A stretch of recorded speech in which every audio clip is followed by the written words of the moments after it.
Hi, I'm Imogen Cooper. I'm the founder of Yoreflix, and I'm very excitingly here today with Susannah Harker, who is well known for various acting roles, most particularly probably Jane Bennet in the now infamous 1995 BBC series of Pride and Prejudice.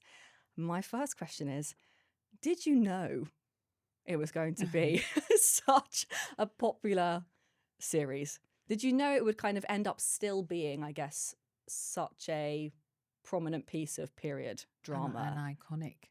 Iconic, that's an excellent Seriously, word. I guess. No, of course not. No.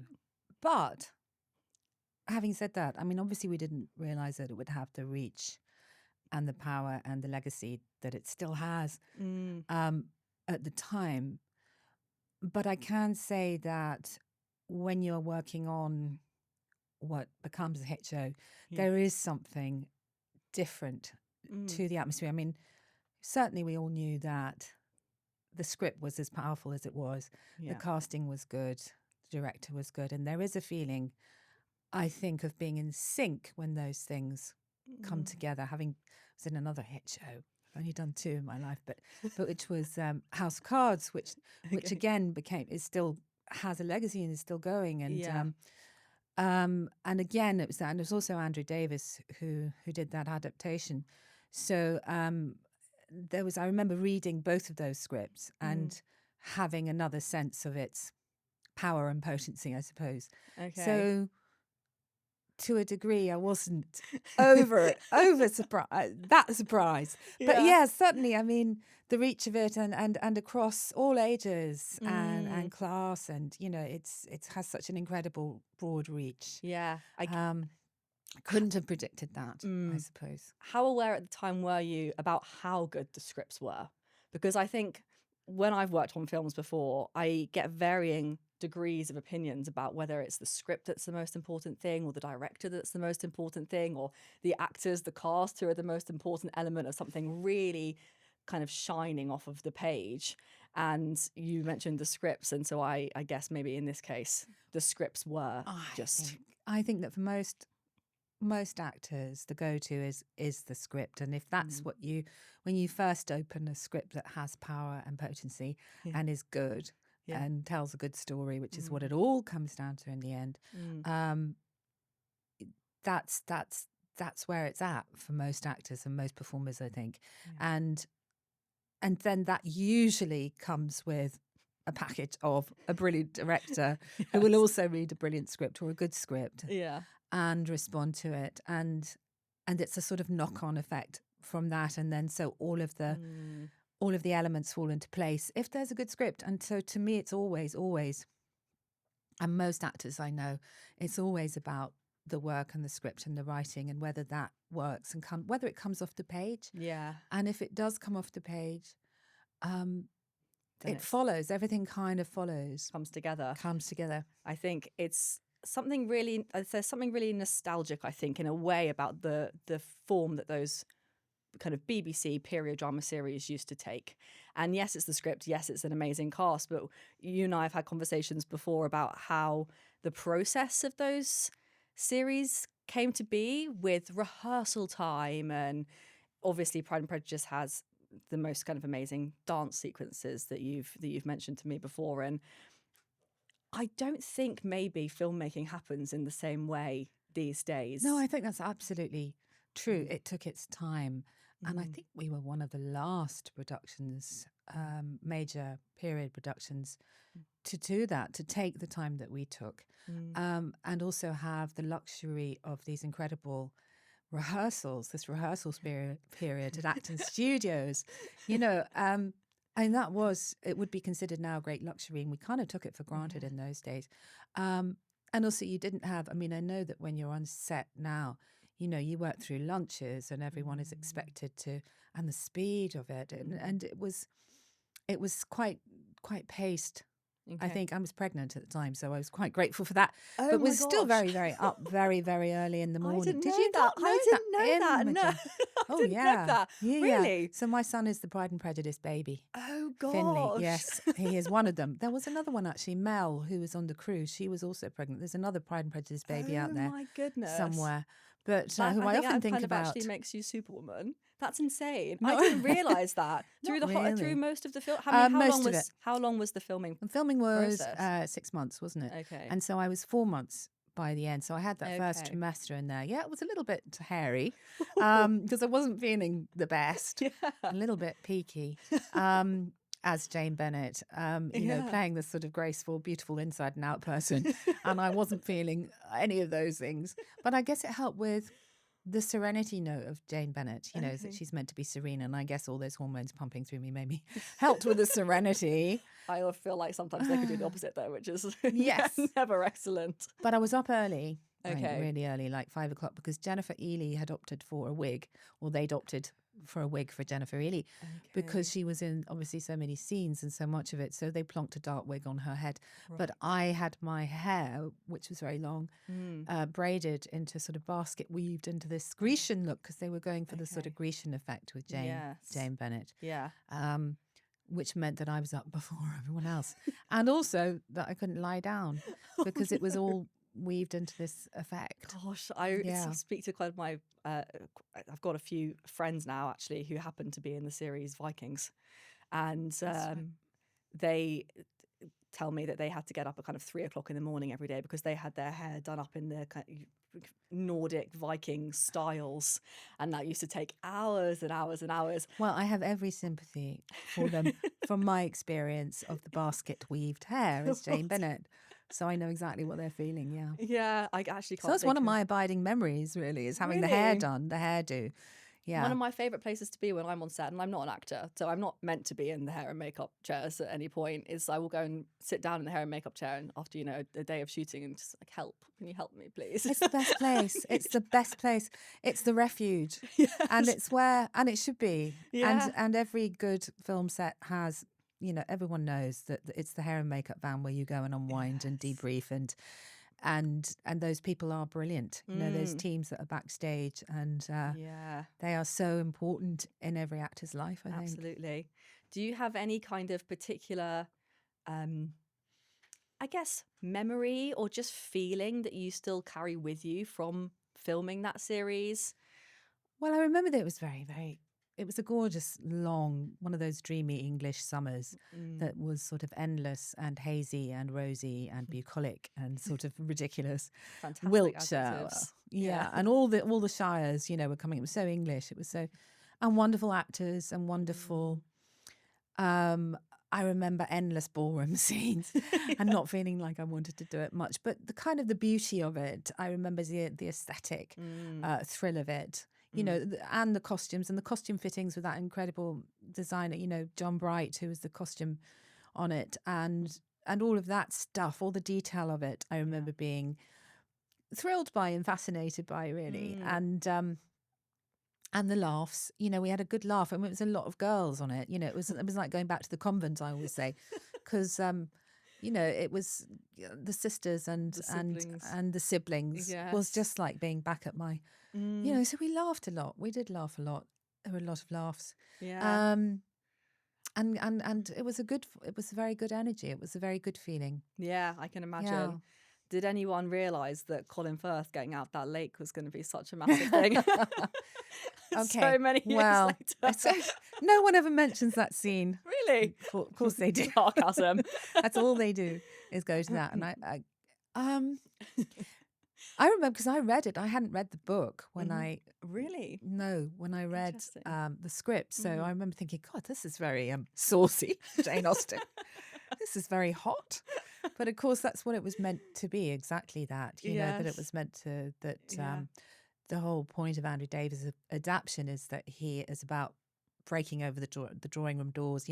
Most of the Austens have been quite stuffy and behind in the drawing room up until that point. Not that they hadn't been very good, because I'm sure my mother was in 1976, I think, playing Jane Bennet in an adaptation, BBC adaptation of it. So I also don't think I knew that. Didn't you know that? I don't. Oh, why should you? But so but the whole thing about that lake scene and the whole thing about nature coming in and erupting, if you like, is all about the undercurrents and the powerful kind of simmering smouldering undercurrents. Yes. Darcy's undercurrents. Yeah. I hope that comes out all right. But Yeah. Yeah, so I think it's really clever. I mean, I think these kinds of productions and those kinds of scenes stay with people because it's not just Colin Firth getting out of a lake, which is excellent in its own right, but it plays on so much more than that. Like you say, all the metaphor that's actually in the writing and all of the themes that it draws upon brings those kinds of moments to life, and that's how they become, as you said, iconic moments in that way. What kind of, and this is something that really interests me because again, I've got quite a few actor friends now who played pretty iconic characters. Someone I know is about to play or has just played Jane Bennet in the new Bad Wolf series. So it's kind of these roles that are so iconic. I think when actors play those roles, sometimes it can really stay with them through the rest of their lives, whether they wanted to or not necessarily. I've got some actor friends who love that these characters have absolutely stayed with them throughout the rest that they've kind of built their whole careers around having played one particular character. Some actors really dislike that comes to pass after playing a character. That defines them. Yeah, that defines them, exactly. What's your experience? I'm incredibly proud of it, and it's only brought good things, and so I've enjoyed that and carrying her around with me. It can be a little bit strange when it's sort of 30 years later and they're still saying you're Jane Bennet. And I go, no, I have moved on, but I've lived some life. I've had a life. I have had a life since then, but at the same time, my God, what a wonderful thing to have done and part to be associated with, really.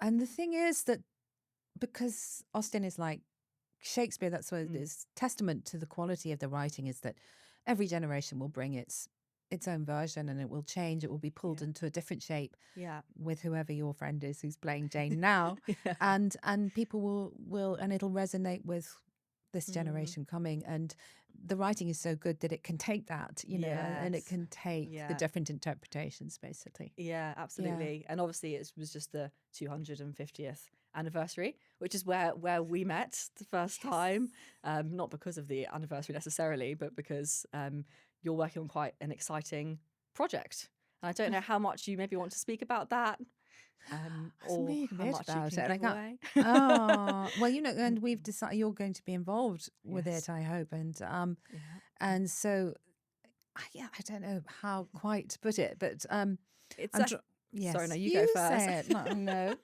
Imogen, you can speak. So you can introduce it, and then I'll agree or not, or disagree. Okay. Well, it's I mean, it's a big part of it is about Jane Bennet, the character, and also how it has played a part in your life as well as an individual and as a person, having played that character. And I think it's a really interesting, and this is why I like the project so specifically as well. I think it's a really interesting take on a character that is so iconic and kind of comes with its own, like you say, kind of gentleness and tropes and characteristics that are associated with that character. But then it's about what is framed as her second spring. I think we're allowed to say this. I think we are. It's called Jane Bennet's Second Spring. Okay, well, there you go. We said it now. We said it now. It's out. Which is a sort of female midlife sort of coming of age story, I think. And it's based on some of my own personal experiences. So it's meta. Yeah, which I love.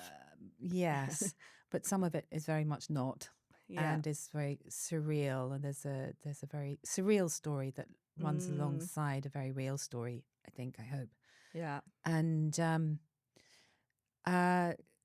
it's a comedy drama. I think we have to say that because it's about the menopause, which people groan and go, "Oh no, not another one." They shouldn't be allowed to groan. No, no groaning allowed. But it's about female midlife visibility, really visibility, and it's having been very visible in a particular role and particular time in my life, and it used it as a sort of metaphor, really, for midlife as an actor, and how that wanes with age, and you don't get, and the kind of roles that you suddenly get offered by the time when you turn 50 and after, which is we suddenly become sort of matrons, and I'm offered matrons and dowagers and Mrs. Thatcher and things like that. And you know, the men, all my sort of, you know, my male actor peers, contemporaries, are all kind of, you know, swinging swords around their head and wearing sheepskin and leather and, you know, wearing pearls and sensible shoes. And it's all Yes. over. And you sort of go, well, what happened? And this isn't quite reflecting Yes. really who we are now. I think particularly now in these days and Yeah. these times, and we're all living hopefully much longer. And we're still present and relevant and all those things. And so I'm Yes. sort of writing to that, which does sound very po-faced and serious and lectury and messaging, but it isn't. I think we've done it in a way which is light in touch, I hope. Yes. And is funny. I totally agree.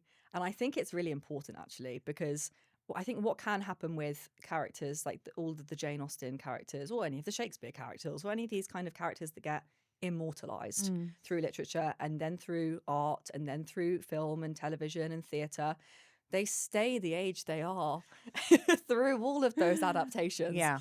Whereas actually the audience and the actors and everyone involved has obviously aged because they're not a character from a Jane Austen novel or a character from Shakespeare. And so from an audience point of view as well, seeing themselves reflected within the characters that they grew up watching in whatever form that was, whether it was the 1970s series or the 1990s series or the 2000s film or these ones that are being made now. There is a generation of audiences who will watch those and really buy into whichever actor is playing those characters at the time. Yeah, relate to them. And then as they grow older, might not necessarily see themselves reflected in those characters anymore. But actually something like Jane Bennet's Second Spring, I think, is doing a really wonderful thing for that audience too, because it's bringing that relatability back to their own lives and it takes away that kind of slightly immortalization side of what can happen with characters in literature. I hope so. I hope it is observing how we develop and grow and mature and how we navigate that and without a roadmap and and how frightening it is really, particularly as women coming into late midlife and getting older, you know, and this is how she finds her way through that particular tricky period, I think, in her life. I think we can say that. Yeah, excellent. Yeah. Well, it's a very exciting project, obviously. I've got one more question about the series, the Pride and Prejudice series itself, and that's about the dancing. I did Ballroom and Latin dancing when I was younger. Good. for a small amount of time, and I think I used to pretty much just mostly prance around my house pretending that I was in those kinds of Regency Georgian balls. And there's a sense of escapism with that, I think. How amazing was it to be part of those kinds of scenes? Would you do it again? If someone asked you, would you go back and if someone was making that kind of that series now, would you go back and learn those dances again and do those dances again? Yes, of course. At the drop of a hat. But I love dancing anyway. So, I that's completely. Was it quite freeing? Like, did you get that sense of freedom from it, or because you were acting, was disciplined? Those more dances, structured? They're not free dancing. I mean, you have to get later than that, don't you, to be able to be free? True. But there is tremendous kind of containment and energy in those dances, and under the surface, again, it's like, there is Andrew Davis bringing out all that's under the surface, and those dances have that same sense of passion and romance and heat underneath a reserve and a sort of a coolness and a distance and a discipline. And I think that's probably maybe at the core of one of the appeals of us going back to these period dramas and these, we enjoy that aspect of it. For sure. Whereas now, if we want to say that we like someone, we just tell them. Yes. Well, I do.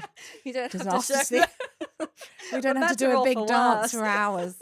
Maybe we should dance around those things more. Well, absolutely. Bring it back. Bring it back, Yes. I say. Absolutely, absolutely. Obviously, I'm a big fan of historical and period drama in general. That's why I've launched a platform that specialises in historical period drama. I think there's also such an amazing audience for historical and period drama. And it's unfortunate that not as many series like this get made anymore, because it is, I think, the purest sense of escapism. Yes. Some people watch horror. We don't question those people. But some people watch horror for escapism. And you can combine Austen and horror. I think people have. Yes. I mean, there have been. There's definitely one. There's a Frankenstein, isn't there, or something? Or isn't there a Dracula? There's a zombies one. And a vampire one? I think there is a vampire one. They've done everything with it. But I think... I mean, there's an element of horror to mine, or maybe not horror. It's yeah. There's a darkness. There is lingering in the corners of I was this going to story. say I wouldn't call it horror, but at the same time, I'm a wimp, so anything's scary to me. Like, really?